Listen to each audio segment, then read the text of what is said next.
এর যুবক ভাই, কানের মধ্যে হেডফোন লাগাইয়া গান শুনতেছো, দোকানের মধ্যে টিভি লাগাইয়া টিভির মধ্যে গান শুনতেছো রে ভাই, হারাম সিনেমা দেখতেছো, গাড়ির মধ্যে বৈশা বৈশা হেডফোন লাগাইয়া গান শুনতেছো, বিছানার মধ্যে শুইয়া শুইয়া হেডফোন লাগাইয়া গান শুনতেছো। এরে যুবক ভাই, আমার বাবার বয়সী, দাদার বয়সী বাবাজিরা, ও দাদারা, সবাই লক্ষ্য করেন, একটি কথা লক্ষ্য করবেন। আজকে যে গান শুনতেছেন, সিনেমা দেখতেছেন, একটি কথা লক্ষ্য করে চিন্তা করবেন। আল্লাহ তাআলা কোরআনের মধ্যে বলেন, কুল্লু নাফসিন যায়িকাতুল মাউত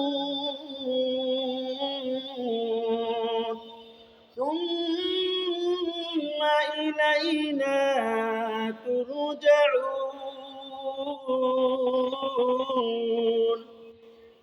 এরে ভাই, এই কোরআন থেকে বলতেছি, সূরাতুল আনকাবুতের 57 নম্বর আয়াত। আল্লাহ তাআলা বলেন, প্রত্যেকটা প্রাণশীল বস্তু, প্রত্যেকটা মানুষ, প্রত্যেকটা জিন, প্রত্যেকটা প্রাণী মৃত্যুর স্বাদ গ্রহণ করতে হবে। মৃত্যুর শাস্তি থেকে কেউ রেহাই পাবে না। তবে কার কখন মৃত্যু আসবে এটা কিন্তু কেউ জানে না। কুল্লু নাফসিন যায়িকাতুল মাউত সুম্মা ইলাইনা তুরজাউন। ই কালামে জিন্দা কুরআন হাকিম, হিকমতে ও লা ইয়াজাদ কদিম জামিউল ইলমি ফিল কুরআন হাকিম তাকাসারাত আনহু আফহামুর রিজালিন। বাবারে, আল্লাহর নবী মুহাম্মদুর রাসূলুল্লাহ সাল্লাল্লাহু আলাইহি ওয়াসাল্লাম একবার হযরত আলী রাদিয়াল্লাহু আনহুকে জিজ্ঞেস করলেন, হে আলী, তুমি মউতকে কতটুকু নিকটে মনে করো, কতটুকু দূরে মনে করো? হে আলী, মউতকে কতটুকু দূরে মনে করো?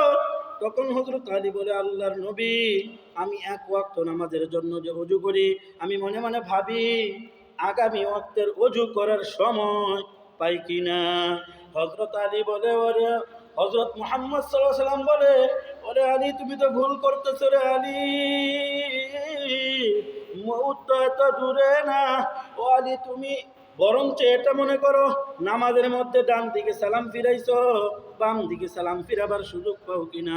এরে যুবক ভাই, সব সময় এটা চিন্তা করবা, গান শুনতেছো, মৃত্যু আসলে